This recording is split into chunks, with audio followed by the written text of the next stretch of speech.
professeur Roslin que les gammopathies monoclonales se réfèrent à la migration des immunoglobulines monoclonales à l'électrophorèse des protéines sériques, à l'ère des gamma-globulines.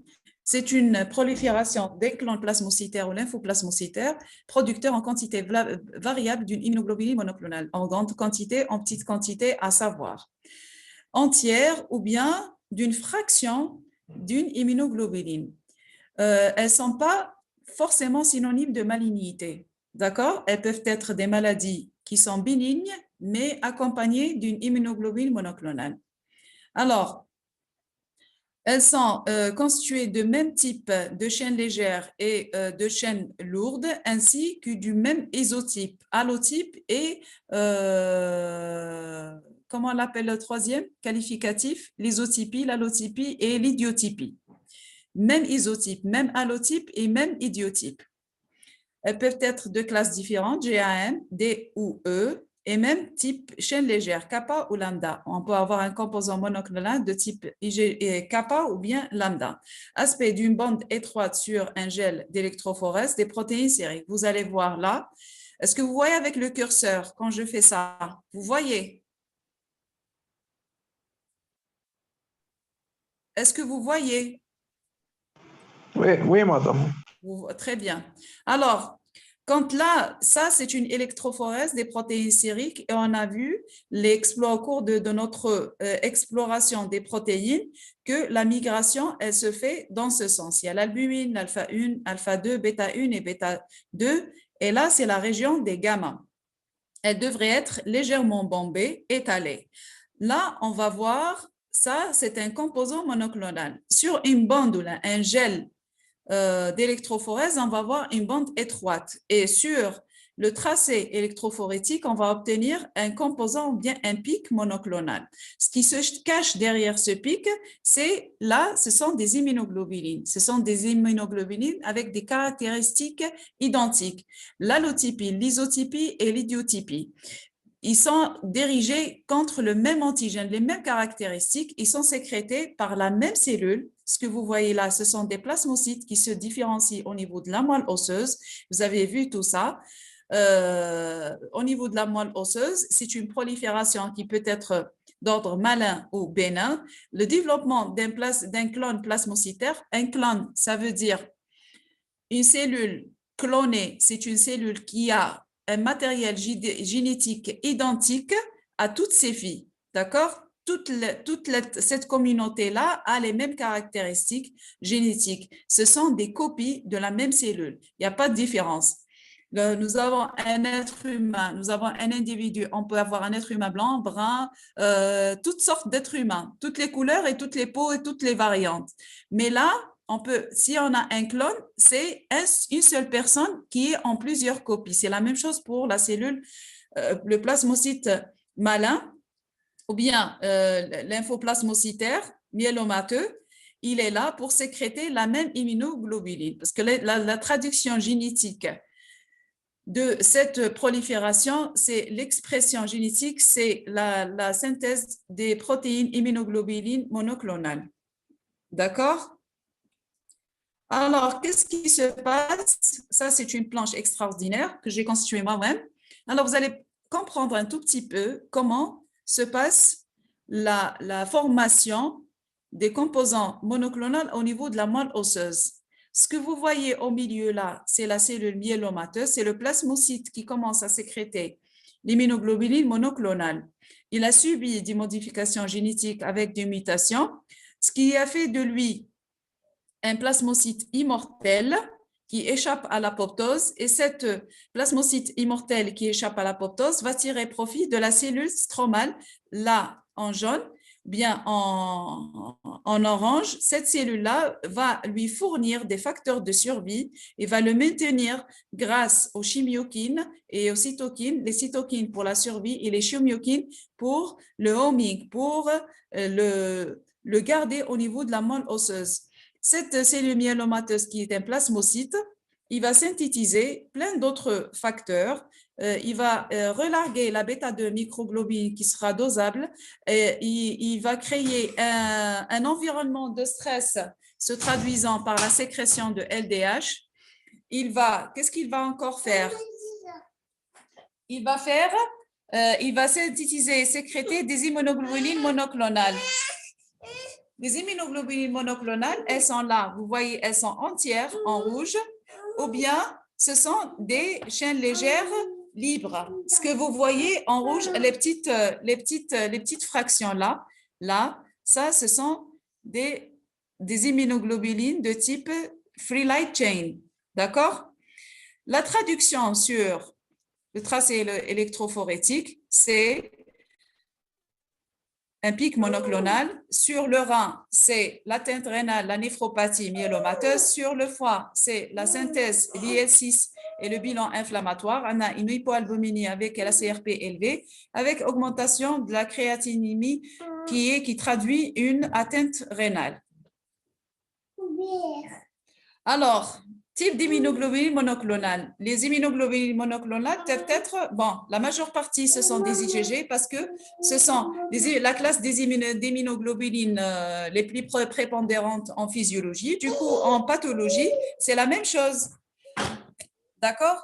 C'est 95% constitué du même type de chaîne lourde et sous-classe et du même type de chaîne légère, kappa ou lambda. Alors, 65%, ce sont des IgG, 15% des IgA, IgM 10%, biclonal. Nous avons deux pics, par exemple IgG avec IgA ou bien IgG avec IgM, biclonal. IgD 1%, c'est extrêmement rare et de mauvais pronostic, et IgE rare, très très rare. Les immunoglobulines incomplètes constituent 5% de la totalité des immunoglobulines monoclonales. Elles peuvent être de type chaîne légère, kappa ou lambda, ou bien de chaîne lourde, monoclonale, c'est rare aussi. On peut retrouver surtout l'alpha ou gamma, monoclonal, mais c'est rare, ça reste rare. Alors, qu'est-ce qu'on a encore? Regardez, là, c'est un plasmocyte myélomateux. Il exprime l'immunoglobuline monoclonale. Il peut la sécréter entière, IgG entière. Ou bien là, vous voyez, c'est une chaîne lourde amputée à moitié. C'est par exemple IgA. Et là, c'est des chaînes légères libres. Un composant à chaîne légère libre, qui peut être kappa ou lambda. Lambda est un monomère, kappa est plutôt un dimère, alors que kappa est un monomère. Comment va-t-on mettre la main sur cette immunoglobuline monoclonale? L'électrophorèse des protéines sériques, c'est un examen de routine qui est demandé dans différentes circonstances. On peut le demander pour un bilan inflammatoire, pour un check-up annuel ou bien semestriel. Elle se fait sur acétate de cellulose ou bien sur gel d'agarose. L'électrophorèse capillaire en zone, c'est une électrophorèse qui s'effectue sur un capillaire.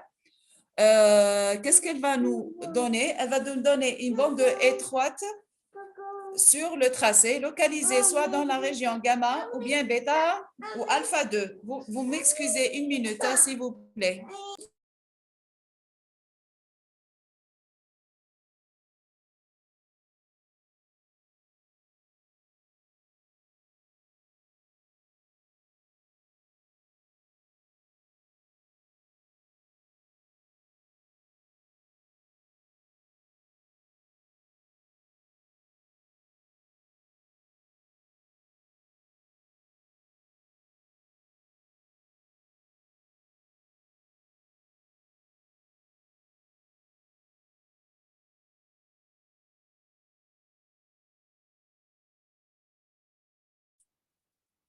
Alors, m'excusez, on reprend. La migration de la bande étroite de l'immunoglobuline monoclonale, elle se fait généralement dans la région gamma, mais elle peut se faire au niveau de la région alpha 2, surtout lorsqu'il s'agit de chaînes légères libres, kappa ou lambda. Elle permet d'apprécier le taux des immunoglobulines. C'est une estimation parce que l'électrophorèse, c'est une technique semi-quantitative. Elle nous permet de quantifier le composant monoclonal. D'accord? Lorsqu'on voit sur le densitomètre, on voit cet aspect-là sur l'électrophorèse. Là, ce que vous voyez là, c'est un densitomètre qui nous lie la quantité de chaque fraction. Elle va nous renseigner. Par exemple, là, on peut dire c'est 60 grammes. parce qu'on lui donne initialement un taux de protite, on l'introduit dans le densitomètre et il va répartir les quantités selon la densité de la bande en question. Là, ce pic-là, il peut être estimé à peu près à 60 grammes par litre. Permet d'apprécier le taux et pas pathognomique d'une gammapathie monoclonale. D'accord? On peut avoir des aspects similaires à un composant monoclonal, mais c'est une activation polyclonale, notamment au cours de certaines infections, comme la leishmaniose. Elle peut donner un aspect monoclonal. C'est un aspect monoclonal, mais au fait, c'est un aspect polyclonal.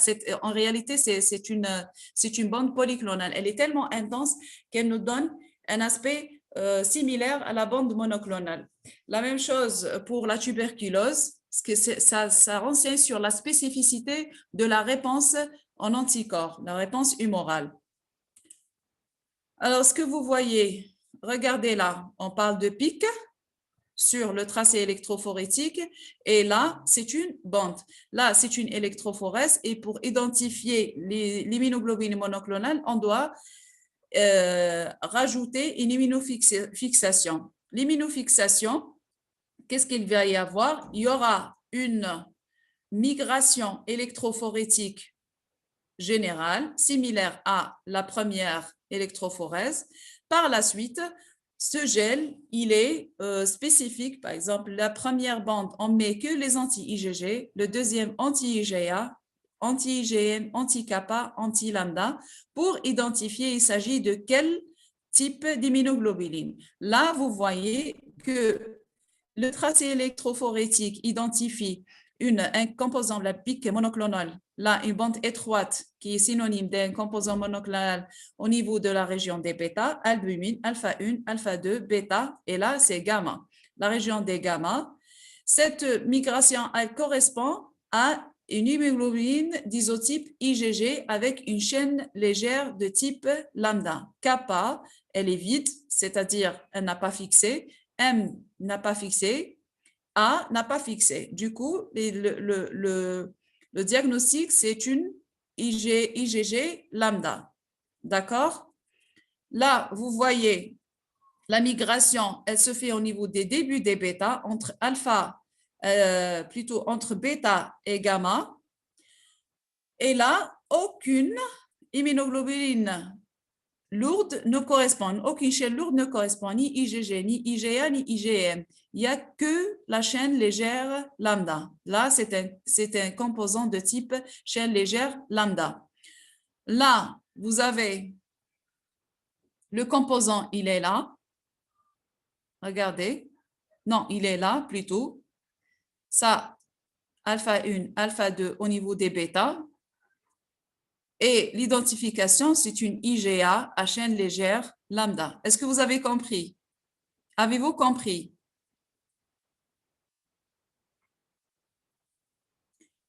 On va revenir à la source des immunoglobulines. Alors, il y a des questions. Docteur, Oui. comment on peut savoir c'est quoi la région?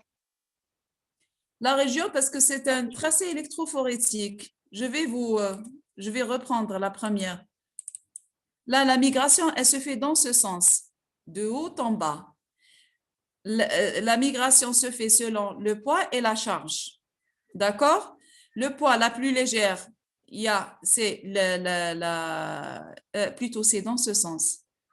Dans ce sens. Là, c'est l'albumine, la première, alpha 1, alpha 2, bêta, et là, c'est gamma. D'accord? Là, au niveau des gamma, on a identifié, il n'y a pas, ça doit correspondre à la bande étroite. Vous voyez, c'est comme si c'était superposable. Si on va mettre tous les gels les uns sur les autres, ça doit être superposable, d'accord? Identique. La migration sur le gel d'électrophorèse, il doit être hyperposable à celui de la chaîne lourde et de la chaîne légère, la même région de migration. S'il y avait un décalage, par exemple là, on peut penser à un composant biclonal ou bien on peut penser à une dégradation. D'accord? Le pic doit migrer de la même manière parce qu'il a les mêmes caractéristiques physico-chimiques sur le gel, que ce soit le premier, deuxième ou bien jusqu'au dernier. Est-ce que Ok, j'ai merci. répondu à la question? Oui, merci. En prie. Alors, on va revenir au plasmocyte médulaire, au plasmocyte myélomateux. Alors, au niveau du myélogramme, le myélogramme, c'est le fait de faire une cytoponction pour étudier la cellularité au niveau de la moelle osseuse. Si nous avons, qui est la source des immunoglobulines monoclonales, c'est le plasmocyte myélomateux. Il peut être malin ou bien bénin. Le plasmocyte myélomateux, pour dire que c'est une prolifération maligne, il faudrait qu'il y ait une prolifération supérieure à 10%. D'accord, la première des choses, il doit être dysmorphique, c'est-à-dire il a un double noyau ou bien le noyau, le rapport nucléocytoplasmique, il est important, c'est-à-dire un gros noyau. Si tout est normal, ceci n'élimine pas le diagnostic, il faut répéter le geste dans un territoire différent. Si vous suspectez une gammapathie monoclonale et à l'étude du myélogramme, ce n'était pas concluant, il faut refaire la cytoponction ou la biopsie osseuse, la cytoponction avec biopsie. Utilisez la biopsie dans ce cas, ou bien avec un immunomarquage. L'immunomarquage, c'est-à-dire lorsque nous avons un plasmocyte normal, qui n'est pas myélomateux. Il y a certaines protéines qui sont exprimées à sa surface, ce qu'on appelle les CD, CD135, je ne sais pas, il y a plusieurs, CD14, CD16, vous voyez toujours souvent ça. Et ce qu'on appelle les clusters of differentiation. Ce sont les caractéristiques qui permettent à une cellule d'avoir des fonctions particulières ou bien un mouvement particulier. Ça peut être des molécules d'adhésion, ça peut être des récepteurs comme le CD16, c'est un récepteur des immunoglobulines d'isotype IgG, ainsi de suite, ce qui différencie les cellules les unes par rapport aux autres. Alors, les cellules tumorales expriment certains clusters of differentiation qui les différencient par rapport aux autres. Si nous avons un plasmocyte qui est normal, le myélomateux, il va exprimer d'autres protéines qui va le différencier par rapport aux autres, en plus de sa dysmorphie. Il est dysmorphique et il va exprimer des molécules qui le différencient par rapport aux autres. Retenez bien ça. Du coup, on va faire un immunomarquage, c'est-à-dire on va l'incuber avec des immunoglobulines qui reconnaissent ce type de récepteur. Et puis, il sera marqué comme en anapathe par immunofluorescence directe et il y aura une lecture pour dire est-ce que c'est par immunohistochimie ou bien par cytométrie de flux. La cytométrie de flux, elle nous permet de dire que ce plasmocyte, il est malin parce qu'il exprime telle ou telle molécule. D'accord? Comment va-t-on évaluer et typer le composant monoclonal? La première des choses, on doit passer par une électrophorèse des protéines sériques. La deuxième type, c'est le typage de ce composant monoclonal par immunofixation ou bien immunoélectrophorèse. La troisième, l'étude des urines, parce que vous avez vu qu'il y a les critères de Crabbe pour dire que c'est un composant monoclonal, il est malin pour dire c'est un myélome multiple, myélome indolent, ou bien ce sont des gammapathies de signification indéterminée, ce qu'on appelle GUS. Il y a des critères, hypercalcémie, anémie, ostéolyse, tout ça fait la part des choses entre les différents stades d'évolution. En fin de compte, ce sont des stades d'évolution. Le GUS, myélome indolent, puis le myélome indolent, après c'est le myélome multiple, après une leucémie plasmocytaire. L'étude des urines nous renseigne sur si toutefois il y a un composant qui fuit au niveau des urines et qui n'est pas détectable au niveau sérique ou pas, ou par contre, elle peut nous renseigner sur l'état rénal, sur une fuite rénale par atteinte secondaire à cause du myélome multiple ou bien de la gammapathie. Et puis, le dosage des chaînes légères libres, sérique et calcul du rapport kappa-lambda. Là, vous voyez là l'électrophorèse. Là, c'est un composant monoclonal. Là, albumine, alpha 1, alpha 2, bêta et gamma, composant monoclonal. Regardez, sur la bande, c'est une bande étroite. Ça, c'est le gel sur lequel on a lancé l'électrophorèse. Et après lecture par densitométrie, ça, c'est un composant monoclonal de petite intensité. Regardez, il est tout petit. Peut-être que c'est le début ou bien il est en guérison, voie de guérison. Regardez, là, composant, là, il est très intense, mais il migre au niveau de la zone bêta. Là, c'est une migration bêta. Là, c'est une migration bêta et gamma.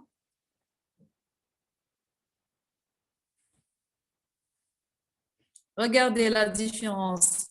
Si vous avez un tracé normal, regardez, là, c'est un tracé normal.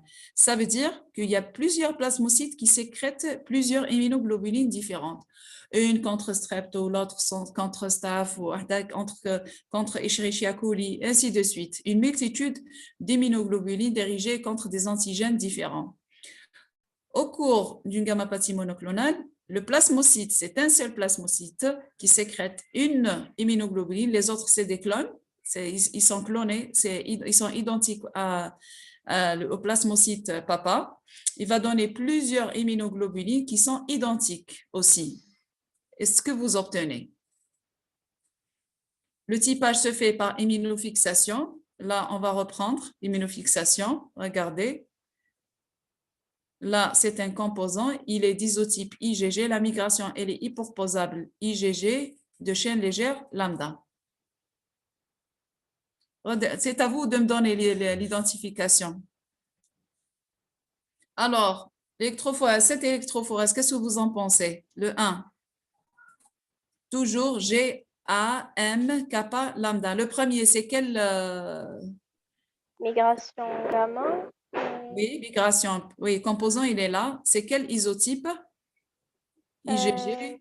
IgG et chaîne légère Lambda. kappa. Kappa, exactement. IgG, kappa, parce que IgAM, kappa, lambda. Alors, là, Région alpha? Non.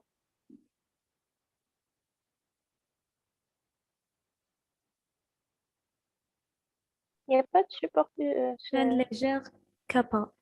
exactement, ça, c'est une chaîne légère kappa. Il y a une migration qui est décalée ici, légèrement. C'est une chaîne légère kappa. Alors, IgG, kappa. Il y a certaines situations, vous voyez ça. Hein? Vous avez le composant et vous avez juste la chaîne légère. Par exemple, là, on a juste la chaîne légère. On peut prendre ça comme une chaîne légère, composant à chaîne légère unique, mais avant ça, il faudrait éliminer D et E. On doit toujours compléter par la recherche et immunofixation qui va inclure l'immunoglobuline D et E pour dire que c'est une chaîne légère seule. D'accord? On complète par DE. On va réaliser une deuxième immunofixation qui ne va pas contenir GAM. Il va avoir D, électrophorèse, IgD, IgE et kappa lambda. Il va manquer une bande ici. Si vous aviez la même migration à ce niveau, c'est une IgD kappa. Si vous avez la même migration à ce niveau, c'est une IgE kappa. S'il n'y a rien, IgE, IgD négatif, c'est une chaîne légère. C'est une chaîne légère lourde, seule. D'accord? Vous avez compris? Oui. Très bien. Alors,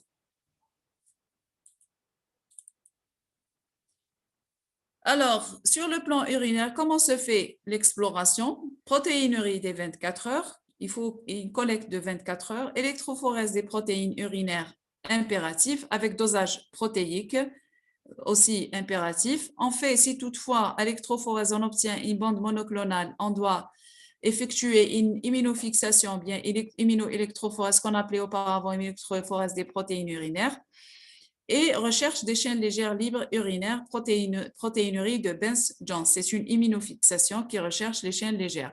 Parce qu'au cours de la sécrétion des immunoglobulines monoclonales, lorsque le plasmocyte sécrète une immunoglobuline entière, exemple, immunoglobuline monoclonale d'isotype IgG-kappa. Il va sécréter IgG-kappa. En même temps, il va sécréter une certaine quantité de kappa seul, d'accord, associé à cette IgG-kappa. D'accord, kappa seul, les free lights qu'on appelle les free lights, seront sécrétés. Et ces free lights, ils vont au niveau du rein, ils vont se déposer sur les tubules et ils vont donner un syndrome tubulaire. D'accord? C'est comme si, vous vous rappelez, je vous ai fait ça dans le cours des explorations des protéines urinaires. Ils peuvent donner un syndrome tubulaire et par la suite un syndrome glomérulaire avec une insuffisance rénale. Tellement ils sont sécrétés en grande quantité, ils vont bloquer le tubule, vont se déposer, c'est les protéines de Haussmann-Fold, et là, ils vont empêcher la réabsorption. On peut estimer aussi la fonction rénale par la bêta-2 qu'on verra tout à l'heure. Alors maintenant, je parle de la protéinurie de Benz-Jones, c'est la présence d'immunoglobulines de type chaîne légère libre qui est d'isotype identique à la chaîne à l'immunoglobuline. Si c'est une IgG-kappa, on va retrouver au niveau des urines des kappa. OK, c'est des kappa. Si vous avez IgM lambda, par exemple, on va retrouver des lambda au niveau urinaire. Si toutefois vous allez retrouver kappa et lambda, il faut penser à un composant biclonal plutôt avec chaîne entière IgM lambda et kappa libre. D'accord? Et ça, c'est la protéine de Benz-Jones. C'est une immunofixation qui va mettre la lumière sur la présence d'une chaîne légère au niveau des urines. Regardez là. Là, c'est un composant biclonal. Regardez. Il y a le premier clone et le deuxième clone. D'accord? DE, kappa, lambda. Regardez, il y a DE. C'est un composant biclonal avec deux clones, clone 1 et clone 2. Il est moins sévère que le composant monoclonal. Alors, regardez là, ce que vous voyez, c'est une hypogamma. Là, il n'y a pas du tout d'immunoglobulines. Pratiquement, ils sont absents. Elles sont absentes, les immunoglobulines. Et là, il faut penser à effectuer aussi une immunofixation. Pourquoi, à votre avis?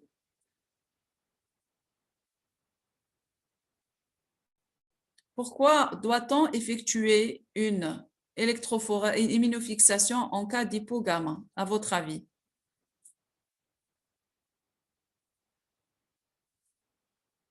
Alors, il n'y a pas de réponse. Parce que tout simplement, le composant monoclonal, si nous avons une IgG kappa, elle va migrer à ce niveau. Mais si nous avons une kappa seule, libre, uniquement kappa, elle ne va pas aller jusque-là parce que son poids, c'est un tout petit poids moléculaire. Elle va migrer au niveau des alpha 1, alpha 2 ou bêta. Et là, regardez, c'est une lambda. Elle a migré avec alpha 1, alpha 2 au niveau des bêta. Début des bêta. Ça, c'est une chaîne légère monoclonale. D'accord? Regardez là. On peut doser les chaînes légères monoclonales pour la première des choses, pour évaluer la fonction rénale, si elles sont bien clairées. La deuxième des choses, c'est pour voir s'il n'y a pas, pour décider du pronostic. Plus elles sont élevées, plus elles sont de mauvais pronostics. Le myélome, il est de mauvais pronostics. La troisième des choses, pour évaluer la réponse au traitement. D'accord? Là, c'est l'essai de détection des protéines monoclonales ou bien d'électrophorèse. L'électrophorèse, elle détecte les protéines à partir de 0,5 g. L'immunofixation, 150 mg par litre et le free light, 10 à 40 mg par litre. Le test, pour vous dire que le test le plus sensible, c'est le test free light. Après l'immunofixation et en dernier, c'est l'électrophorèse. Quand il y a un composant, un petit composant, on peut passer à côté sur l'électrophorèse, mais on peut l'identifier par immunofixation. Lorsqu'on fait un suivi d'une gamma-protéine monoclonale et on voit la disparition à l'électrophorèse à immunofixation, on fait les free light, on recherche les free light et on fait le rapport kappa lambda pour voir s'il n'y a pas une sécrétion résiduelle. D'accord? Vous savez, au cours de la synthèse physiologique des immunoglobulines, une cellule, lorsqu'elle sécrète une IgG, souvent, elle est d'isotype kappa. On a 2 kappa pour une lambda, c'est-à-dire 2 sur 3 kappa. Du coup, ce rapport-là, il doit être respecté. C'est pour ça que le rapport kappa lambda par free light, il doit être inclus entre 0,26 à 1,65. Intérêt, c'est la surveillance et la recherche des amyloses, le MGUS, diagnostic du myélome à chaîne légère, diagnostic du myélome oligosécrétant. La bêta-2 microglobuline. La bêta-2 microglobuline, c'est une petite protéine qui est synthétisée au niveau du foie. Elle est présente avec les molécules HLA de classe 1. Polypeptide de 11,8 kDa sécrété par les cellules nucléaires de l'organisme, codé par un gène en polymorphe localisé sur le chromosome 15, demi-vie estimée à, regardez, 100 minutes, 1 heure.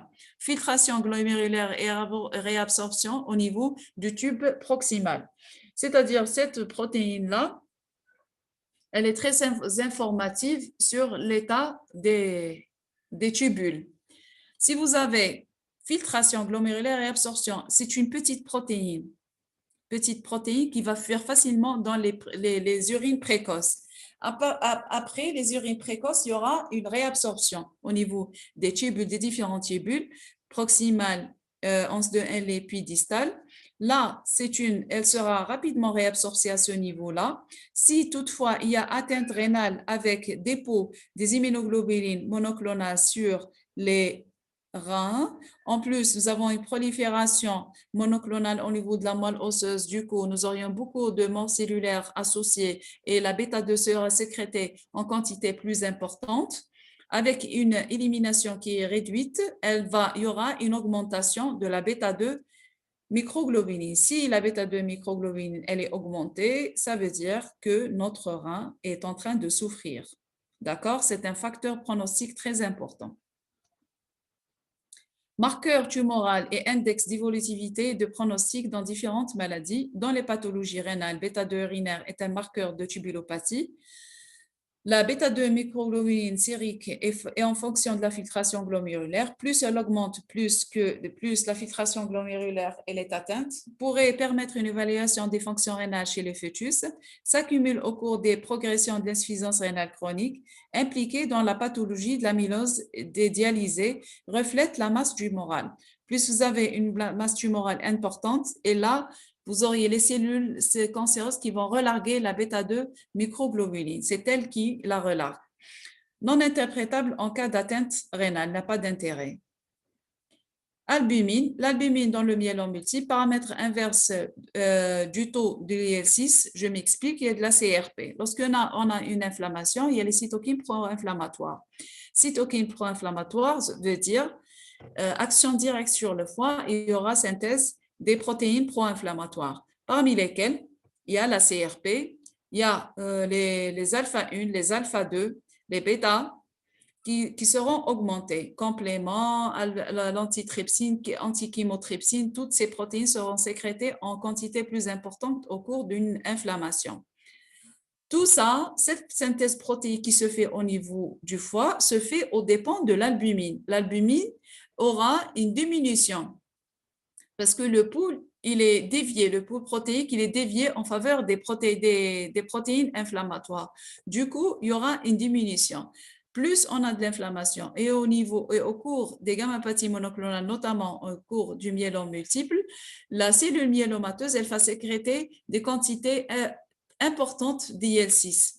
Pourquoi? Parce que c'est un facteur d'autosurvie. Elle va survivre grâce à cette IL-6. Et cet IL-6 va agir sur le foie et le foie va diminuer la sécrétion de l'albumine. En même temps, si toutefois ce malade ou ce patient il présente une atteinte rénale glomérulaire plutôt, et voilà, pour glomérulaire, il y aura un adjointement à une fuite urinaire de l'albumine. Et là, ça va donner un cumul de fuites, fuite plus insuffisance de synthèse, et l'albumine verra un effondrement de son taux. Alors, en même temps, c'est un facteur pronostic pour l'ISS, définition du stade de l'Internal Staging System, l'ISS, impact sur la survie. L'ISS, elle permet un staging, le staging des malades myélomateux. Alors, si vous avez stade 1, bêta 2, microglobuline inférieure à 3,5 g et albumine supérieure à 35, la médiane de survie en mois, c'est 62 mois. Le stade 2, ni stade 1, ni stade 2, ni stade 3 plutôt, 44 mois. Stade 3, bêta 2, supérieur à 5,5 mg. C'est une atteinte qui est très importante du rein. Et là, si vous avez une atteinte rénale, l'espérance de survie, elle est pratiquement, elle chute. Et là, vous avez 29 mois de survie. D'accord? Voilà, pour les gammapathies monoclonales. Nous avons les 3 paramètres les plus importants. Je récapitule.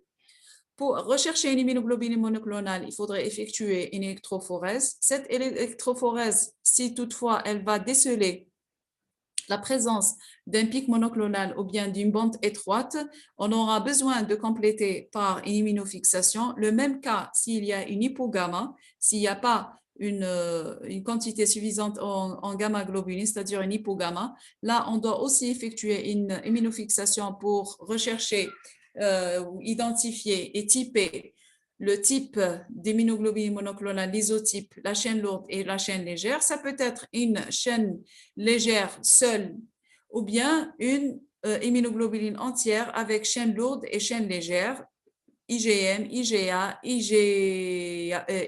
GAM, kappa ou lambda. Si vous avez une chaîne légère seule, il faut compléter par D et E. Les autres examens complémentaires, c'est le dosage de la bêta-2 microglobuline, les free light chain aussi, le dosage, la recherche des free light chain au niveau sérique, pas besoin au niveau urinaire, l'exploration des urines pour voir le pronostic et l'état rénal.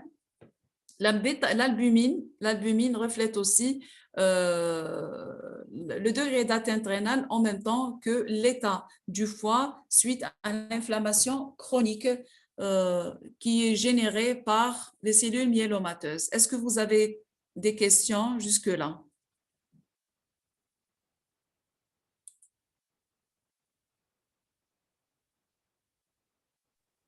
Parce que l'IgD, alors pourquoi il y a une prolifération? La prolifération en IgD est de mauvais pronostic par rapport aux autres. Parce que IgD, initialement, elle est très peu sécrétée. D'accord? Elle n'a pas jusqu'à maintenant, on ne lui trouve pas un rôle particulier en dehors de son rôle comme récepteur, co-récepteur avec l'IgM sur le lymphocyte B. C'est le BCR. IgM, IgD constituent le BCR. Alors, si vous avez une IgD, c'est qu'il y a une aberration chromosomique qui est très importante. La mutation génétique, elle est très importante. Et là, elle est de mauvais pronostic. On ne peut pas avoir une gammapathie de signification indéterminée ou bien qui est bénigne et elle est d'isotype IgD. Il n'y a que les malignes qui donnent des IgD. D'accord? Nimbus, c'est G, A, M, oui, mais E et D, c'est synonyme de malignité. D'accord? Voilà. Alors, pour l'ordre des pathologies, vous avez vu ça avec Dr. Osnan. Alors, nous avons le MGUS, les gammopathies de signification indéterminée, ce qu'on appelle le MGUS. D'accord? Le MGUS, c'est le premier stade. Nous avons une immunoglobuline monoclonale avec un état général excellent. C'est une immunoglobuline monoclonale qui n'est pas accompagnée d'une hypogamma et qui est asymptomatique. Il n'y a pas de douleur osseuse, il n'y a pas d'atteinte osseuse, il n'y a pas d'atteinte rénale, il n'y a pas d'anémie, il n'y a rien. Juste l'immunoglobuline monoclonale sur le gel. Très bien. Le myélome indolent. Le myélome indolent, plutôt avant, est une plasmocytose qui est inférieure à 10 pour le MGUS. Entre 10 et 20, plasmocytose entre 10 et 20, plus une hypercalcémie ou bien une destruction osseuse ou bien une anémie qui témoigne de l'envahissement de la moelle osseuse, d'accord? Ou bien, qu'est-ce qu'il y a encore? Au cours si vous avez en plus les critères de CRAB, hypercalcémie, CRAB, alors hypercalcémie, atteinte rénale, anémie et atteinte osseuse, c'est le myélome multiple. D'accord? Le myélome indolent par rapport au MGUS, c'est la cellularité. Maintenant, au niveau du myélogramme, nous avons une plasmocytose qui est supérieure à 10 et inférieure à 20, mais cette plasmocytose ne s'accompagne pas de signes cliniques en faveur d'une malignité. C'est-à-dire qu'il n'y a pas d'atteinte rénale, ni osseuse, ni anémie, ni rien du tout. Le troisième stade, c'est le myélome multiple. Vous avez l'indicine, une anémie qui témoigne de l'envahissement médulaire. Hypercalcémie, c'est la résorption osseuse. Qu'est-ce qui est une atteinte rénale? Parce que c'est le signe indirect d'une atteinte rénale, bien, c'est le signe indirect d'une sécrétion d'une immunoglobuline monoclonale de type Schème légère avec atteinte tubulaire. L'atteinte rénale et quoi encore? Voilà, et lésions osseuses, les géodes osseuses, tout ça, ils peuvent, c'est en faveur d'un myélome multiple, plus la cellularité, plasmocytose qui est supérieure à 20. Toujours au niveau du myélogramme, si vous avez un envahissement très important de la moelle osseuse et vous avez ces plasmocytes qui sont au niveau sanguin, c'est la leucémie plasmocytaire. La moelle, elle est envahie, c'est bon, et les plasmocytes myélomateux, ils sont au niveau sanguin, et là, c'est le stade le plus avancé de cette pathologie. Est-ce que vous avez compris? Et selon la gravité, oui. Très bien. Vous n'avez pas d'autres questions? Il n'y a pas d'autres questions. Alors, on va faire une pause de 3 minutes exactement et on va faire le VIH. On va voir le VIH rapidement. D'accord?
Alors, on reprend.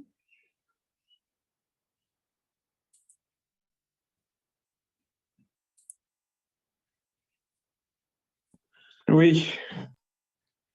Alors, je vais vous partager l'écran. Partager. Vous voyez là l'infection VIH. C'est bon, on peut commencer. Oui. Bismillah.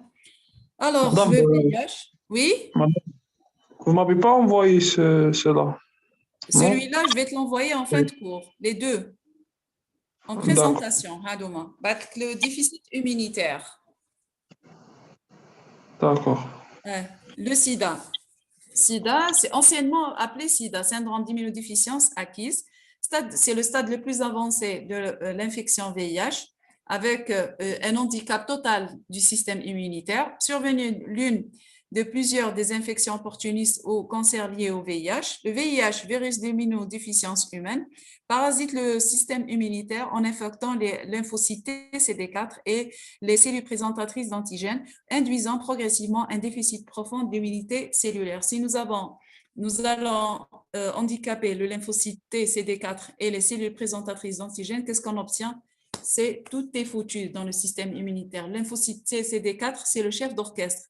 S'il est pris, on est foutu. D'accord? Plus la cellule présentatrice d'antigènes parce qu'elle joue un grand rôle. Et puis, vous allez voir par la suite que c'est elle la cellule contagieuse. Il y en a deux types, le VIH1 et le VIH2. Le VIH1, ce qui concerne notre cours. Le VIH2, il est trouvé beaucoup plus dans l'Afrique de l'Ouest. Bon, il n'est pas aussi offensif que le VIH1. Le mode de transmission, c'est la voie sexuelle, 95% des contaminations des adultes. La voie sanguine, elle peut être, il y a eu beaucoup de contaminations. En Algérie, il y a eu un incident en fin 80, 85, je ne me rappelle plus, 87, fin 80, où on a importé du sang contaminé par le VIH. Il y a eu une grande débâcle au niveau d'Algérie, en Algérie, c'était l'Alger, je crois, avec du sang contaminé. Il y avait 1000 atteintes, il me semble, 1000 contaminations. La voie verticale, c'est mère-enfant, in utero. Au moment de l'accouchement, il y aura un échange sanguin parce que le placenta, il stérilise. Il n'y aura pas de transmission à travers le placenta. Par contre, au moment de l'accouchement, et le saignement au cours de l'accouchement peut contaminer l'enfant, en plus de l'allaitement. La contamination par l'allaitement. Épidémiologie. Alors, 35 millions de personnes vivent avec le VIH, 600 nouvelles contaminations chaque jour. Les jeunes entre 15 et 24 ans représentent 33% de ces nouvelles contaminations. Les décès sont estimés à 1,5 million en 2005. Au cours des 3 dernières années, le nombre de décès a diminué de 19%. Alors, 37% des personnes vivant avec le VIH avaient accès au traitement. D'accord? En Algérie, selon le Centre national de référence, le CNR, 7698 cas d'infection à VIH, dont 1380 cas sont des CIDR, c'est un stade avancé, et 6303 séropositifs en 2013. Alors, 3200 personnes infectées sont mises sous trithérapie. D'accord? Bon, je crois qu'il y a une sous-estimation flagrante, je suppose. Alors, il y a le VH1 et VH2. La famille, c'est les rétroviridés, ortholentivirus.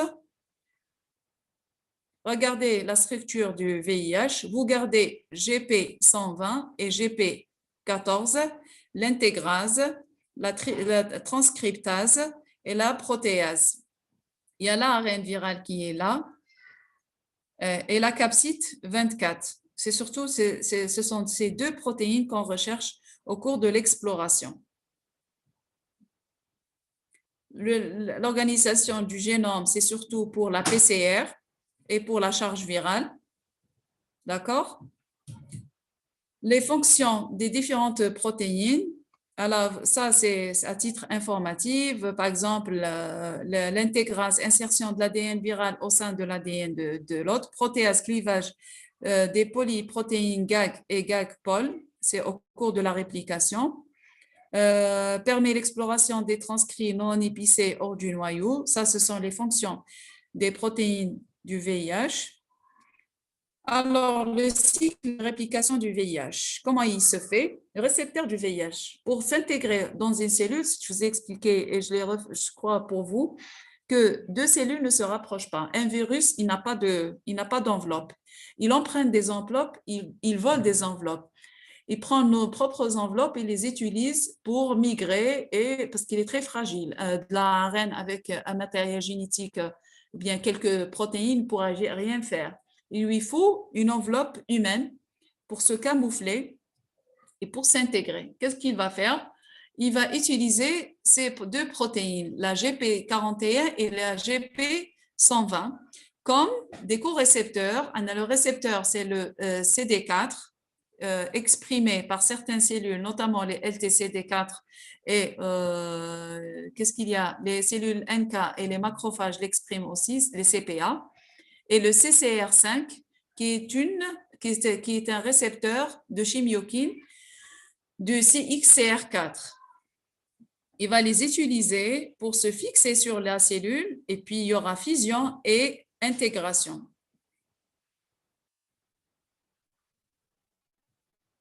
Regardez, ça c'est le récepteur, le CD4, et là c'est le co-récepteur. Regardez, il va s'approcher, il va reconnaître les récepteurs, il va s'intégrer, il va relarguer son matériel génétique au niveau du cytoplasme pour synthétiser de l'ADN au niveau cytoplasmique avec ses propres enzymes et par la suite, ces enzymes, ils vont intégrer l'intégrase et elle va intégrer l'ADN qui est à la base un ARN viral pour l'intégrer dans le génome humain. À la fin, il y aura une transcription et synthèse de plusieurs copies d'ADN qui seront transcrites en ARN et relarguées avec les protéines virales associées, bien sûr, relarguées vers la circulation sanguine sous forme de nouveaux virions. Il y aura la maturation à la fin pour contaminer d'autres cellules. C'est clair, j'espère.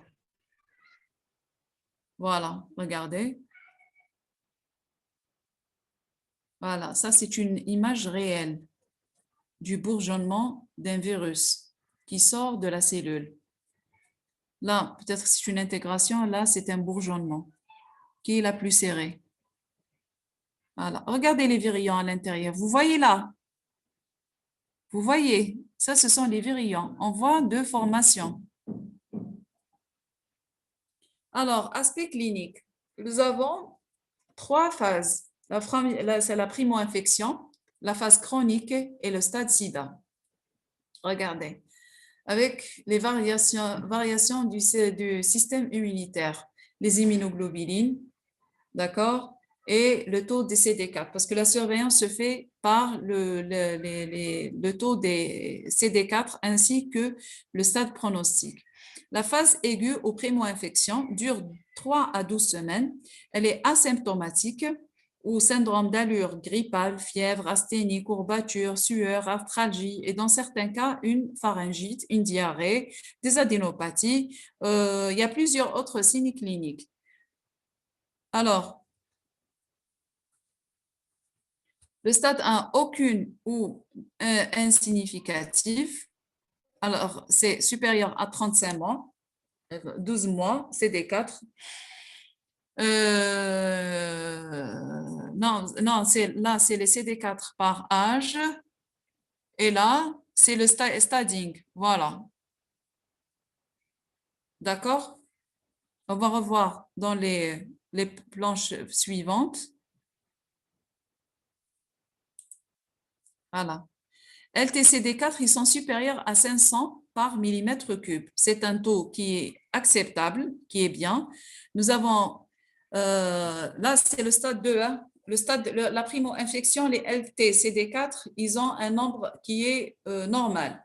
Au stade 2, à la chronicité, le nombre de lymphocytes TCD4 il commence à diminuer. Je vais vous expliquer par la suite pourquoi il y aura une diminution des lymphocytes TCD4.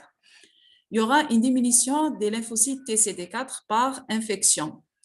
Après, on les estime. Si elles sont supérieures à 500 cellules par millimètre cube, là, c'est le stade chronique, mais c'est le stade 1. Il est léger. Il reste le patient asymptomatique, peut durer plusieurs années.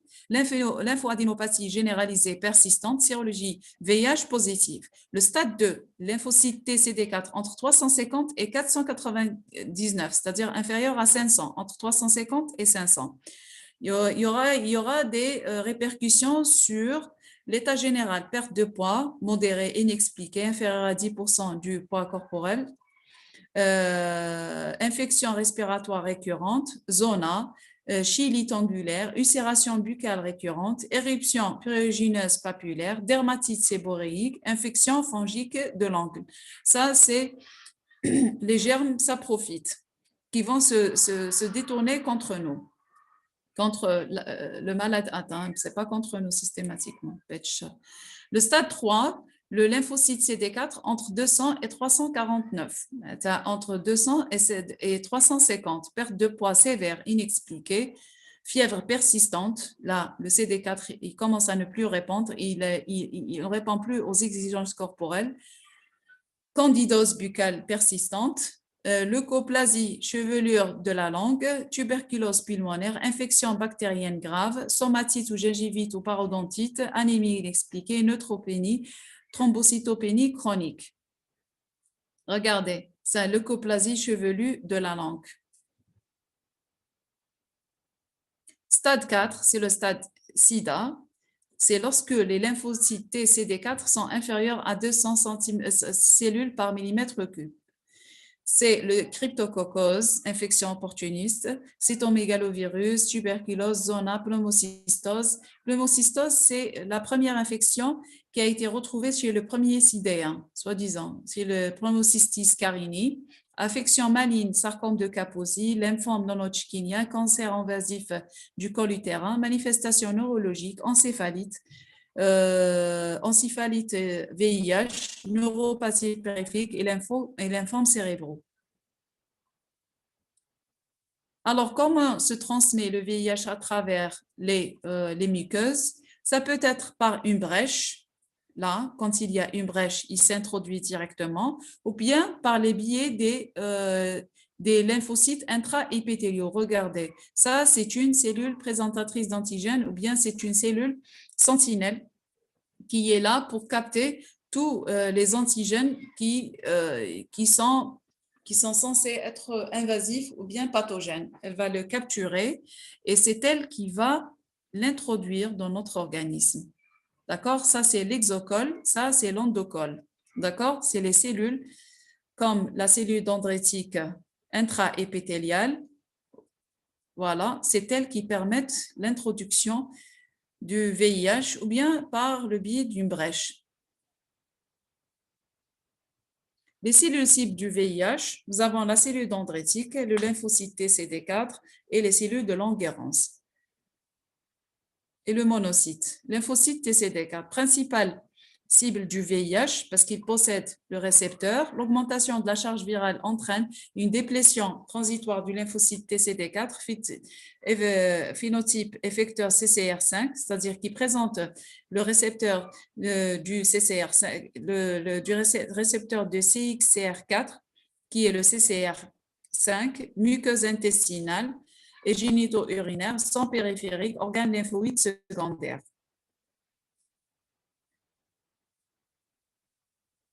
Alors, il y a aussi les CD4 mémoire, d'accord? En tout cas, ce sont les CD4. Mémoire ou pas mémoire, c'est les CD4. Après, nous avons les macrophages, parce qu'elles expriment aussi le lymphocyte, elle exprime le CD4. L'infection VIH altère leur fonction et leur profil de sécrétion de cytokines, upregulation, des cytokines pro-inflammatoires, réplication du virus. Elle a besoin du macrophage pour créer un état inflammatoire, possibilité d'infection productive, mais les macrophages sont résistants aux effets cytopathiques du virus qui peuvent être constitués de réservoirs persistants du virus. On voit tout à l'heure parce que le virus, il va infecter les cellules et il va les coller les unes aux autres pour former des cellules syncytiales. Favorise la transmission du virus par contact cellule-cellule. Il y aura une contamination. Oh.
cellules qui expriment le CD4.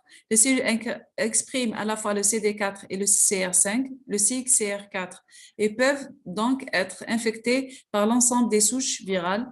Elles donnent des dysfonctionnements des NK au cours de l'infection VIH. Si c'est une infection, nous avons une infection virale et l'acteur principal de l'immunité innée dans la réponse immunitaire antivirale, c'est le NK. Le NK et le macrophage. Les deux cellules sont handicapées par le VIH. Elles sont atteintes en première intention et elles vont être paralysées. Pire encore, elles seront contaminantes. Dès qu'elles auront contact avec d'autres cellules, elles seront contaminantes. Et vous savez que le NK joue le rôle de patrouilleur. Elle va patrouiller les autres cellules. En patrouillant, elle va les contaminer. Les cellules du système nerveux central, microglies et macrophages, les principales cibles du VIH, infection des astrocytes contrairement aux microglies qui expriment le CD4, ainsi que les corécepteurs CCR5 et CCR3. Les astrocytes n'expriment pas le CD4, mais expriment le CXCR4 et le CCR5. Dernièrement, il a été démontré que le récepteur du mannose pourrait servir de récepteur en dépit du manque de CD4 et que l'ADN viral était intégré dans les cellules. Selon ces résultats, les astrocytes pourraient donc constituer des réservoirs pour le VIH. Vous voyez. Alors, la réponse immunitaire anti-VIH, comment se passe? Monocytes, macrophages, cellules dendritiques, NK avec sécrétion d'interférons. La réponse classique, immunité acquise, c'est lymphocytes CD4 et CD8 qui vont s'acharner sur le VIH. C'est une réponse cellulaire cytotoxique. Lymphocyte B, c'est la sécrétion des immunoglobulines à visée d'ADCC, c'est-à-dire on aura besoin de compléter l'action cytotoxique par les immunoglobulines, c'est l'ADCC. Alors, il y a aussi les compléments, le complément. Qu'est-ce qu'il va faire? L'infection VIH complément sont très complexes et contribuent d'une part à la réduction de la charge virale, de la lyse et neutralisation par opsonalisation des virions. D'autre part, à la propagation du virus en permettant la fixation et le maintien des virus à la surface des cellules exprimant le récepteur du complément. D'accord? Le complément, qu'est-ce qu'il va faire? Il va opsoniser d'un côté et il va lyser parce qu'il y a la voie. Quelle voie permet d'activer les virus? Quelle voie la voie classique, la voie alterne ou la voie des lectines? À votre avis, répondez s'il vous plaît. Quelle voie permet d'activer le complément lorsqu'il y a une infection par le VIH? La voie classique, alterne ou la des lectines? Vous n'avez pas de réponse. D'accord, on va passer. Production de l'interféron. L'interféron de type 1, c'est la cytokine antivirale par excellence. Qu'est-ce qu'elle va faire? Au cours de la phase aiguë, production très importante de cytokines pro-inflammatoires et immunorégulatrices dans cet ordre. Élevation rapide et transitoire de l'interféron alpha et l'IL-15. L'IL-15 par rapport aux cellules NK, les macrophages. Une augmentation importante de la protéine inductible IP10. Augmentation rapide. Il y a une question. Peut-être classique, oui, j'aime bien la réponse. Oui, peut-être classique. Ça peut être la voie classique. Oui, effectivement, c'est la voie classique, généralement qui active les virus. Une induction plus lente des cytokines pro-inflammatoires, non, principalement dans la réponse immunitaire antivirale, c'est l'interféron. L'interféron qui est sécrété par les cellules NK et par la cellule dendritique plasmacytoïde. Lorsqu'il y a infection virale, dès qu'on détecte les particules virales au niveau endosomial, au niveau cytoplasmique, n'importe quelle cellule infectée va commencer à sécréter l'interféron de type 1 qui permet une certaine résistance. Et vous vous rappelez dans le cours de la réponse antivirale que l'interféron, il permet une résistance à l'infection. Il va exprimer plus de molécules HLA de classe 1. Il va résister et endocyter les récepteurs qui sont des récepteurs qui peuvent réceptionner le VIH. c'est une voie qui permet une certaine résistance, mais elle n'est pas très efficace parce que la propagation, elle est plus rapide que l'action de l'interféron. D'accord? Toujours l'interféron. Il y a une question. Non, il n'y a pas une question, il y a une confirmation, d'accord? Qu'est-ce qu'il fait l'interféron? Activité antivirale dans toutes les cellules, protège de nombreuses cellules type cellulaire de l'infection virale, inhibition synthèse protéine virale. Il va arrêter la synthèse virale au niveau cellulaire, au niveau du cytoplasme, blocage de l'initiation de la traduction des protéines virales, inhibition, pénétration, bourgeonnement et libération du nucléole viral, activation immunologique. Il va activer et stimuler les NK et CD4 et les rend plus cytotoxiques et plus agressifs. Stimulation et synthèse et expression des molécules du CMH classe 1, c'est-à-dire s'il y a expression du CMH classe 1, il y aura une meilleure présentation et il y aura révélation que la cellule, elle est infectée. Elle va présenter les protéines virales et elle va encore stimuler le système immunitaire. Activité antiproliférative, inhibition de croissance cellulaire, diminution réponse cellulaire, stade précoce, infection.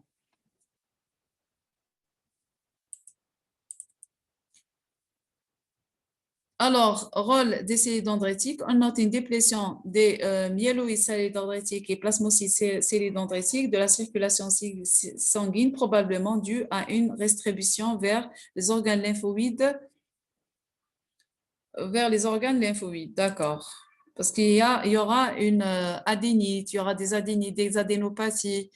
Du coup, les cellules dendritiques vont vers beaucoup plus au niveau du ganglion lymphatique ou bien les organes lymphoïdes secondaires pour rencontrer l'antigène, pour présenter, pour être informé de ce qui se passe. Ce sont des cellules curieuses.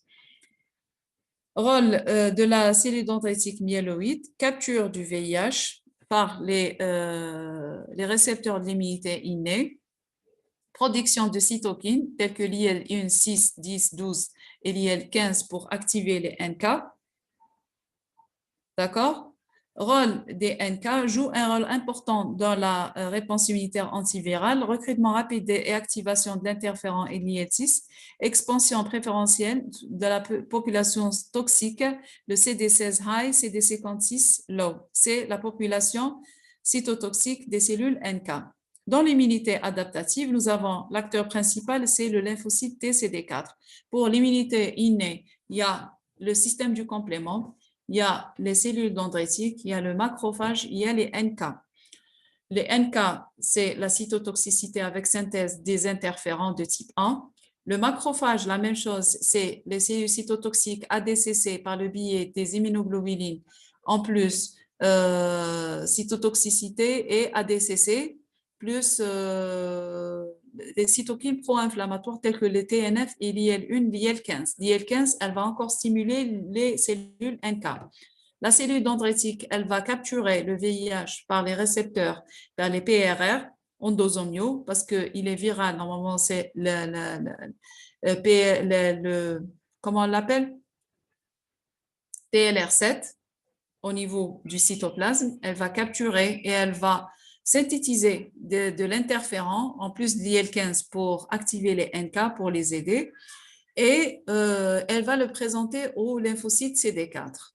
D'accord? Pour activer la réponse immunitaire adaptative. Pour la réponse immunitaire adaptative, le CD4, cible majeure du VIH, mais joue également un rôle important dans la réponse immunitaire anti-VIH. Regardez, lymphocyte T, la cellule dendritique, elle va le présenter le lymphocyte T, en lui présentant, il va s'activer, il va exprimer encore le CD4, son TCR, il sera très, très stimulé et il va exprimer tous ses récepteurs et du coup, il sera une proie facile parce que le VIH, dès qu'il exprime son CD4 en grande quantité, il va se fixer sur lui pour s'introduire au niveau du cytoplasme. D'accord? Le lymphocyte T CD4, le rôle du lymphocyte CD4, c'est d'activer les autres cellules et augmenter cette réponse, c'est effervescer cette réponse immunitaire en augmentant le recrutement des cellules NK, des macrophages, des lymphocytes T CD4, CD8 plutôt, il va les activer. Le CD4 va activer le CD8 par la synthèse et la sécrétion de l'IL-2. L'IL-2, elle va agir sur le CD8, c'est la cellule cytotoxique, et elle va la rendre cytotoxique, d'accord? Le lymphocyte CD8 latent va devenir cytotoxique. Le CD8, lymphocyte T CD8, effecteur antiviral majeur dès la 4e journée.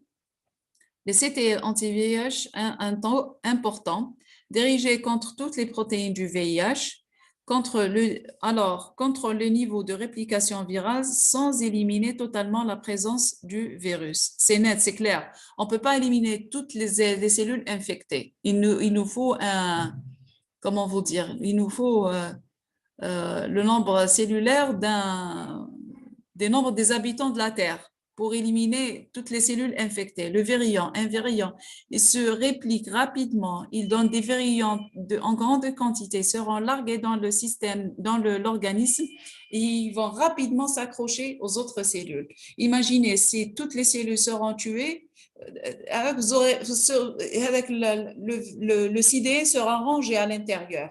C'est le système immunitaire qui va le ranger, sera vide à l'intérieur. On ne peut pas. C'est une mission impossible.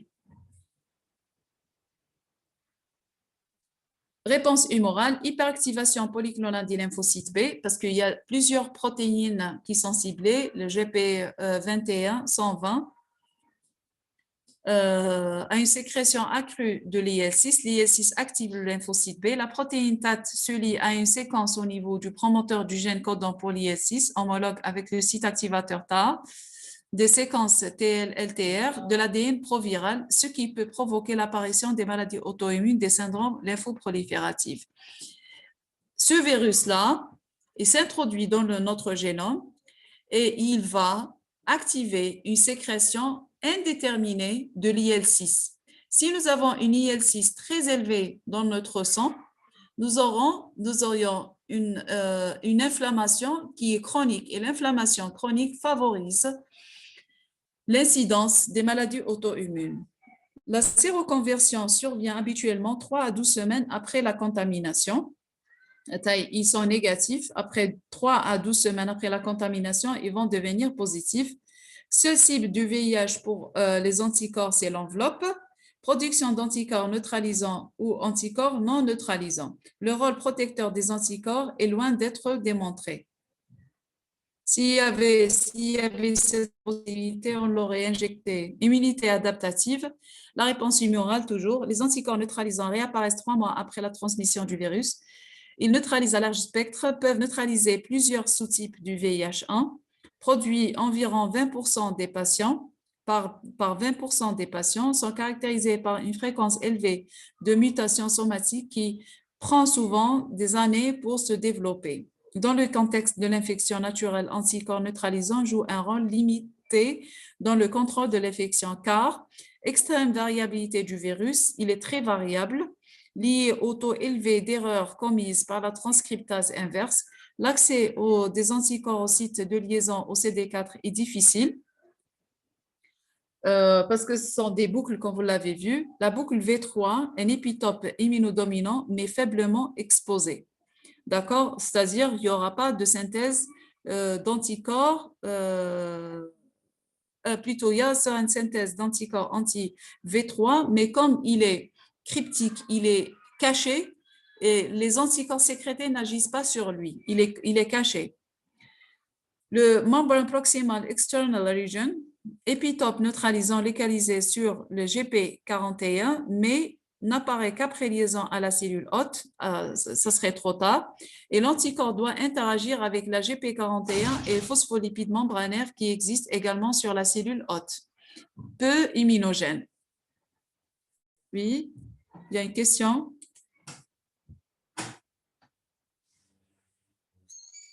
C'est quoi comme question?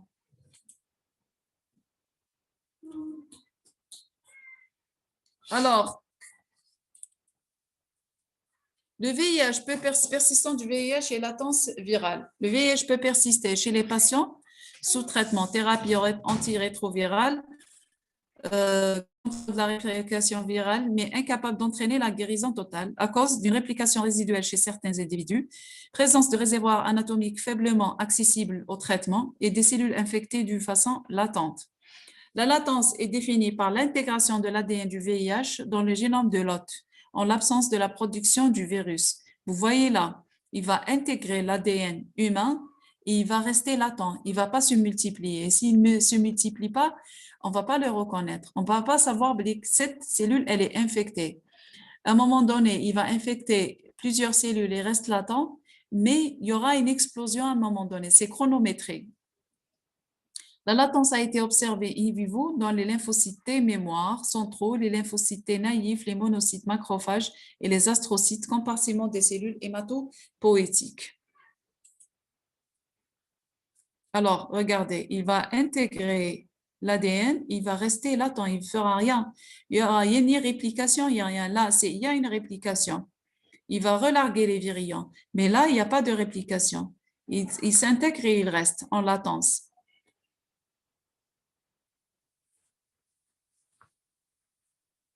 Regardez, le taux du lymphocyte T CD4, selon la chronologie des développements, les CTL, ils restent stables, ils vont commencer à diminuer. L'anticorps anti-VIH, ils sont élevés, plus l'infection devient chronique, plus les lymphocytes TCD4 vont commencer à diminuer.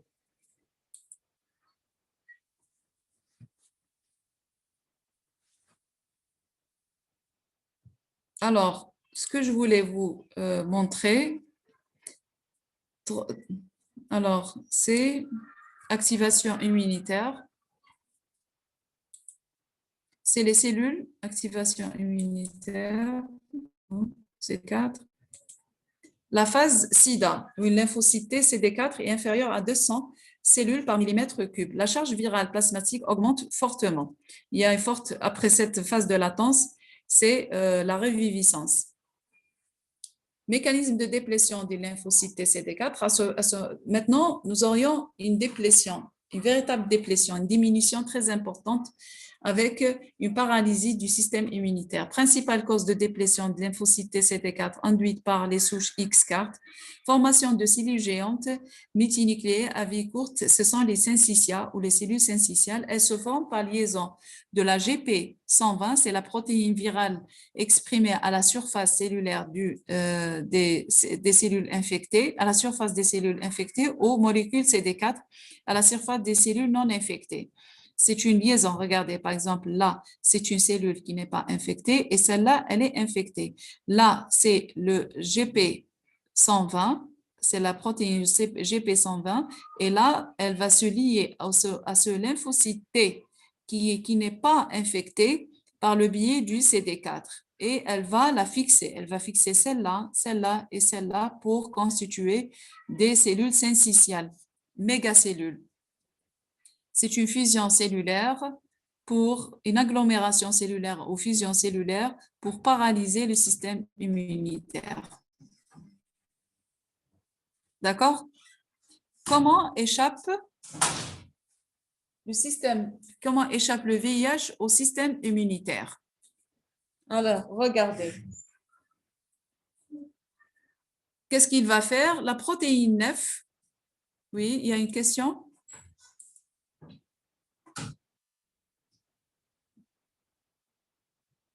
Donc, le domaine V3 n'est pas variable, mais aussi pas exprimé. Si, il est exprimé.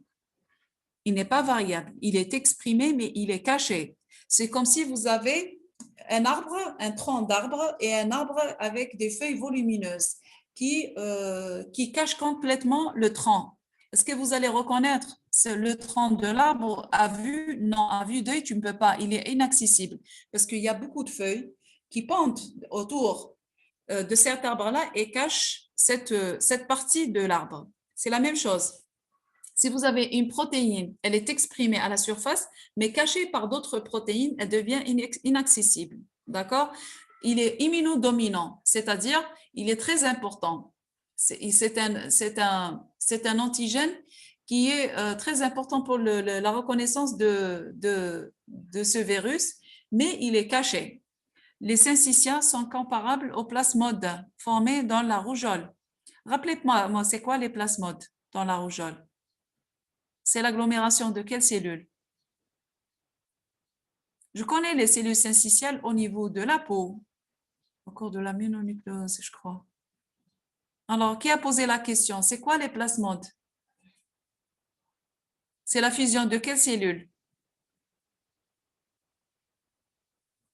On a des cellules infectées et saines pour la propagation des microbes. Oui, c'est similaire. Oui. C'est sûrement une affaire de récepteurs parce qu'il faudrait, pour qu'il y ait une fusion cellulaire, les cellules se répulsent. Je dis, je le redis, se répulsent. Pour qu'il y ait fusion cellulaire, c'est qu'une cellule présente un récepteur et l'autre présente un ligand. Et ce qui fait leur fusion et leur rapprochement. Voilà. Encore une question. Très bien. Alors,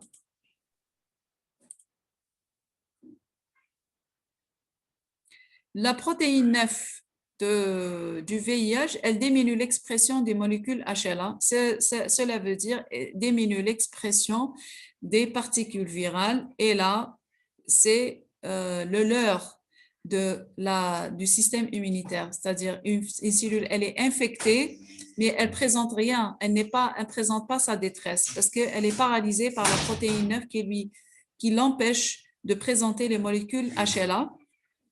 D'accord? Ainsi que les molécules de reconnaissance des cellules NK. Alors, les molécules d'échappement, il y a la protéine TAT altère les niveaux d'expression des gènes impliqués dans l'immunosuppression et l'apoptose. La protéine 9 ou la molécule 9 diminue l'expression du CD4 et CCR5 et du HLA classe 1. Hyperglycosylation de la GP120, échappement aux anticorps. Si elle sera hyperglycosylée, la GP120, les anticorps ne vont plus la reconnaître. Elle va passer inaperçue, mais quand même, elle va infecter d'autres cellules. Alors, qu'est-ce qui se passe au cours de l'infection VIH pour le système immunitaire? Déficit quantitatif, augmentation de la destruction avec diminution de la production. On a notamment lymphocytes TCD4, altération profonde de la fonction des lymphocytes CD8, défaut de la prolifération, différenciation. Pourquoi, à votre avis, CD8 seront affectés? Pourquoi les CD8 seront-elles affectées? Elles ne présentent pas le CD4, elles présentent le CD8. Why are they altered? À votre avis? Voilà. Aucune idée, merci. Aucune idée. Alors, qui a une idée? Qui peut me répondre? Pourquoi les CD8 seront altérés? Pourtant, je viens de donner la réponse, ça ne fait pas longtemps. Réfléchissez.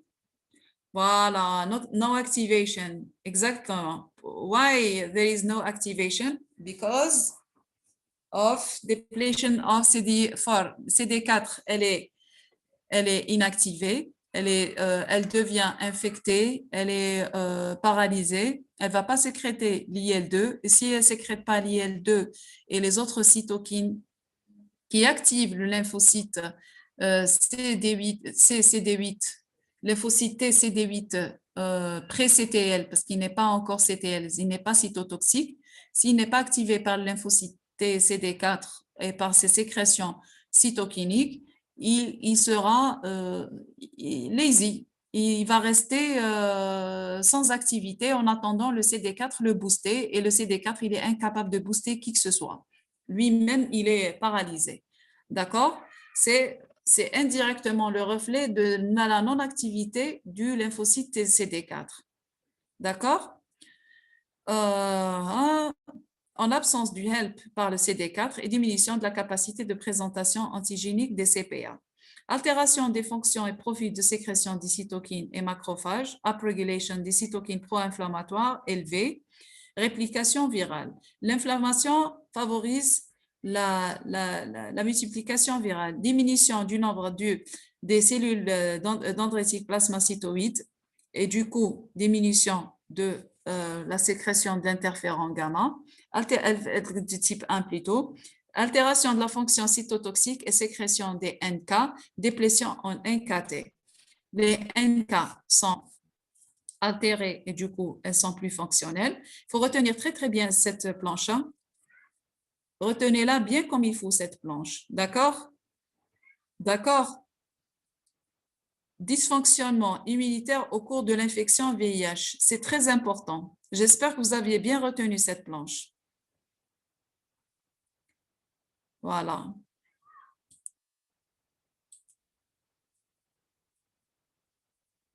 Un pourcentage faible, moins de 5% des sujets infectés, contrôlent spontanément la réplication virale. Ils ont un taux normal de CD4, une fonction immunitaire normale et une charge virale faible ou indétectable et ne progressent pas au stade SIDA. Alors, même en absence d'un traitement antirétroviral, ces sujets appelés long-term no progressors sont subdivisés en elite controllers qui ont une charge virale indétectable et viremic controllers qui maintiennent une virémie à un niveau bas. Ceci en relation avec des facteurs génétiques de l'hôte. Polymorphisme d'échelle HLA classe 1, les allèles impliqués sont B27, B57 et B58, B51. Probablement, ces allèles-là présentent mieux une progression lente vers la maladie. Ils présentent mieux les protéines virales. Polymorphisme RK-KIR, Doumali-KIR pour les NK. La délétion homozygote 32 du gène codant le corécepteur CCR5. Là, c'est plus répandu. Le CCR5, c'est un déficit qui est il est assez fréquent au niveau de l'Afrique. Je ne me rappelle plus, je crois que c'est au niveau du Congo. Il y a un déficit répandu du CCR5 et ces malades ne sont pas infectés par le VIH, tout simplement. Ils résistent à l'infection au VIH parce qu'ils ont un CCR5 qui est déficient. Le VIH n'a pas de corécepteur et du coup, il va se balader, il va ressortir. Il ne peut pas survivre chez ces personnes. Alors, voilà, ce sont des variations qui permettent une meilleure réponse contre le VIH. Le diagnostic biologique de l'infection par le VIH repose sur une stratégie en 2 temps. Analyse du dépistage puis analyse de confirmation. Il y a le dépistage, c'est les tests rapides, et la confirmation de l'ELISA jusqu'à la charge virale et la PCR. Une technique de référence d'ELISA, technique spécifique, détection des anticorps VIH, l'antigène P24 au niveau sérique. On distingue test ELISA première génération, LISA viraux purifiés, c'est des LISA. Est-ce que vous connaissez le test ELISA? Vous avez vu les techniques en immunologie, non? Vous connaissez le principe de la technique ELISA? Alors, je m'attends à un non. Ah, très bien, vous avez vu, très bien. ELISA, là, au fond des cupules, vous avez l'antigène P24 qu'au niveau hélique, vous allez avoir les virus purifiés. Ça, ce sont des tests positifs. Par exemple, ça, ce sont des tests positifs. Les autres clairs là, ils sont négatifs. Au fond des cupules, il y aura les antigènes viraux, bien les virus carrément qui sont absorbés au fond des cupules. Troisième génération, peptides viraux synthétiques, IgG ou IgM, dirigés contre le VIH. Test ELISA 4e génération combiné, anticorps IgM, IgG, anti-VIH1, VIH2 et la P24, la plus utilisée. Un large spectre de détection, pour ne pas confondre entre VIH1 et VIH2. C'est un test d'immunochromatographie, c'est le test rapide, c'est comme le test de grossesse. Il est très rapide. Il y a les antigènes viraux, la GP120 ou bien la protéine P41. Ils sont absorbés sur une une bandelette et on va prendre un échantillon sanguin ou sérique, déposer sur cette bandelette. S'il y aura fixation avec coloration, par exemple, là, c'est positif. Là, positif. Là, c'est négatif. Vous voyez là, là, c'est négatif. Par contre, là, c'est positif. Contrôle. D'accord? C'est un test rapide positif. Ah non, là, c'est négatif. Là, c'est positif. Là, c'est invalide. Je confonds. Là, c'est invalide parce qu'il y a un seul contrôle qui a apparu. Par contre, quand il y a les deux contrôles, c'est du positif. D'accord?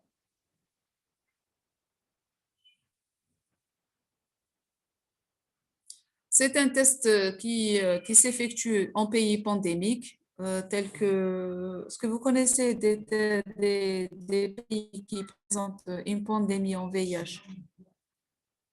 Comment il s'appelle le pays? Les pays de l'Afrique centrale, ils présentaient une pandémie au VIH. Ils font des tests rapides pour certaines populations à risque. D'accord? Alors, regardez, là, c'est le VIH et là, c'est les protéines codées. La GP160, la P68, 56, 52, 41, la principale, P40, 34, 25 et 18. D'accord? Pour voir quelle protéine, quel anticorps a développé et contre quelle protéine, IgM, IgG, et contre quelle protéine. C'est par ordre chronologique. Hein? Alors, deux bandes de glycoprotéines, test WB positif, deux bandes de glycoprotéines. Il faudrait avoir deux bandes.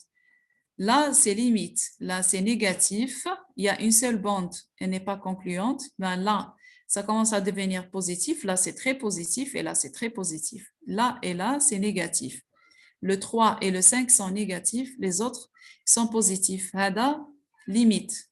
Deux bandes glycoprotéiques. Regardez, là, c'est deux bandes. Les autres, c'est plus de deux bandes. Ils sont positifs. Alors, la PCR. La PCR, elle est similaire à la PCR du SARS-CoV. On va prendre de l'ARN viral et le transformer en ADN avec plusieurs cycles de multiplication et puis révélation par électrophorèse. D'accord? Pour voir la charge virale de 1 et pour l'identification en temps réel. Diagnostic du nouveau-né de mère séropositive, l'indication, suivi thérapeutique pour voir s'il y a diminution des réplicants viraux ou primo-infection, où l'infection, elle est, la quantité, la charge virale, elle est minime. Il nous faut une PCR pour l'augmenter. Alors, algorithme de dépistage, il y a l'ELISA combiné, Western plus Western blot. Alors, si en ELISA, il y a absence d'infection, c'est bon. Il n'y a pas de VIH, sauf exposition VIH les 6 semaines précédentes. D'accord? Dans les 6 semaines, on peut répéter. Dans les premières 6 semaines. Alors, ELISA positif, on confirme par un Western blot. ELISA combiné par deuxième prélèvement. Positif, infection virale confirmée. Western blot, ARN viral ou P24, il est négatif. Absence d'infection probable, réaction non spécifique. Contrôle sérologique. Mais ARN viral ou P24 positif, primo-infection probable, probabilité de primo-infection, contrôle sérologique 1 à 2 semaines. Alors, ELISA combiné, deuxième prélèvement, erreur d'identification, contrôle sérologique. D'accord? Ça, c'est le stratagème diagnostic de l'infection VIH. Le suivi biologique repose principalement sur l'évaluation du taux du CD4 principalement, CD8, l'évaluation de la charge. Il suffit d'un seul, le CD4, il est suffisant pour l'évaluation et pour le staging. Dosage de l'antigène P24, nombre de copies d'ARN viral par ml, c'est la charge virale. Traitement antirétroviral, il y en a plusieurs. Bon, le premier, les inhibiteurs nucléosidiques ou nucléotidiques, ils sont plus utilisés, ils sont toxiques. Aussi, les inhibiteurs non nucléotidiques, ils sont délaissés. Alors, le chlorphénylpyrazine. Bon, ils ne sont pas à apprendre, hein. Il faut juste les connaître. Il faut savoir, inhibiteur de la protéase IP, inhibe l'assemblage de la mutation virale. Il y a inhibiteur de l'intégrase, inhibe le clivage assuré par l'intégrase au niveau de l'extrémité de l'ADN. Et inhibiteur de la fusion, peptide de 36 acides aminés se lie au GP41. Vous voyez là, il arrête l'infection au moment de la transmission. Il bloque la transmission intercellulaire. Le processus de fusion est bloquant l'interaction GP41 avec la membrane de la cellule hôte. Voilà. Inhibiteur du corécepteur CCR5, c'est les plus efficaces. Hein? C'est les plus efficaces parce que si vous avez remarqué, les premières, elles agissent au niveau cytoplasmique. Mais là, ces molécules-là agissent en extracellulaire, au niveau de la membrane. Ils bloquent les récepteurs, carrément. Ils bloquent le CCR5, la GP41, l'ensemble CD4, GP120, ce qui est bien. C'est pour ça qu'elles sont de plus en plus efficaces. D'accord? Est-ce que vous avez des questions? C'est ça par rapport le VIH.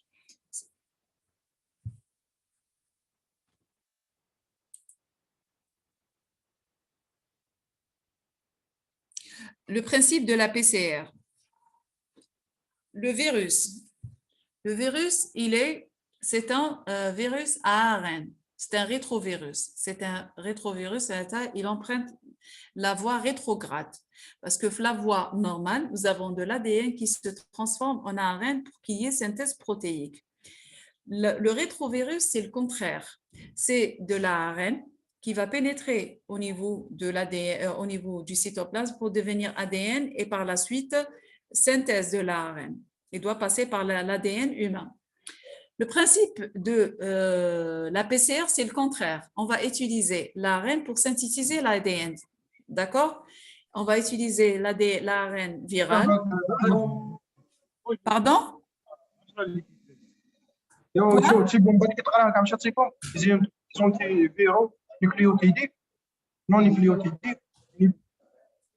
je t'entends pas.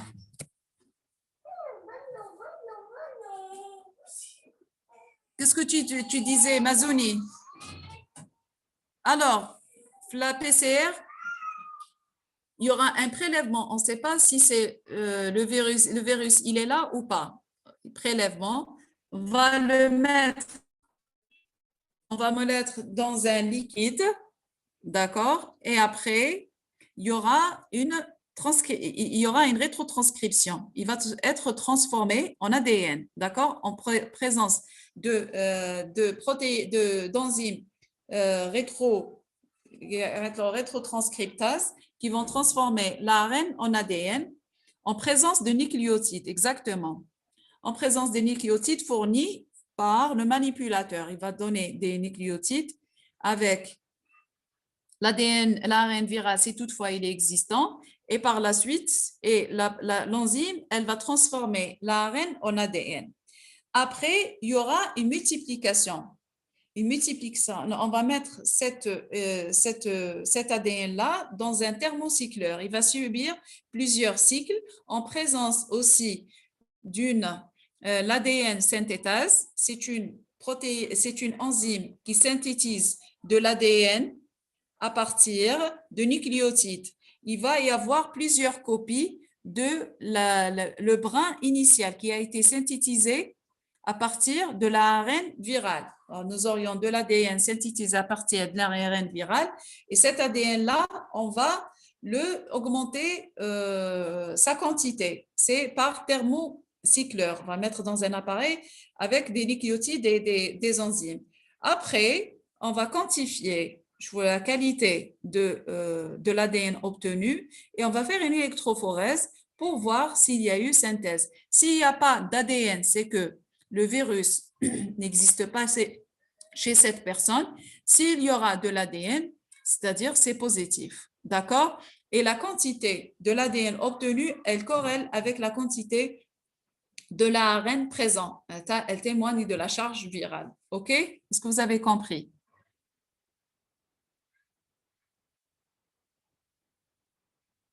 C'est ça le principe de la PCR. Très bien. Avez-vous d'autres questions, s'il vous plaît?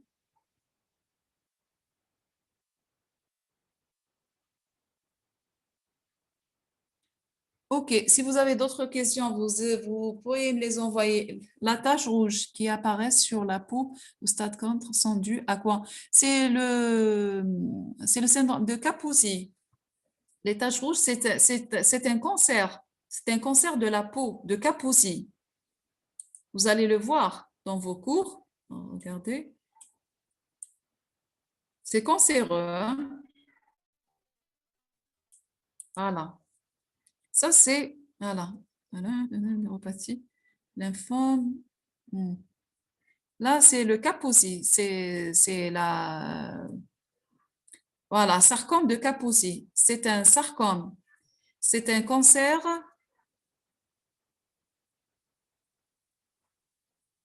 Il est dû à, attendez, si ma mémoire elle est bonne, c'est le BV, je crois. Le BV. Le BV, il est à l'origine du syndrome du sarcome de Kaposi.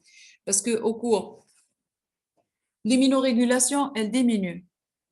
L'immunosurveillance, elle diminue. Après infection par le VIH, s'il y a diminution de l'immunosurveillance, la balance entre le pro-oncogène et anti-oncogène, elle va basculer vers les pro-oncogènes. Alors, il y aura submersion des maladies lymphoprolifératives et cancéreuses, notamment qui sont d'origine virale, comme Epstein virus et le CMV. D'accord?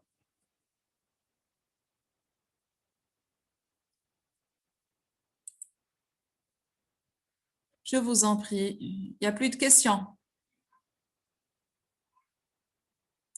C'est à moi de vous remercier. Bon courage pour l'examen. Si vous auriez d'autres questions, vous n'hésitez pas à me les poser dans ma boîte email. Je vous remercie. À très bientôt, Inch'Allah. Au revoir et bon week-end.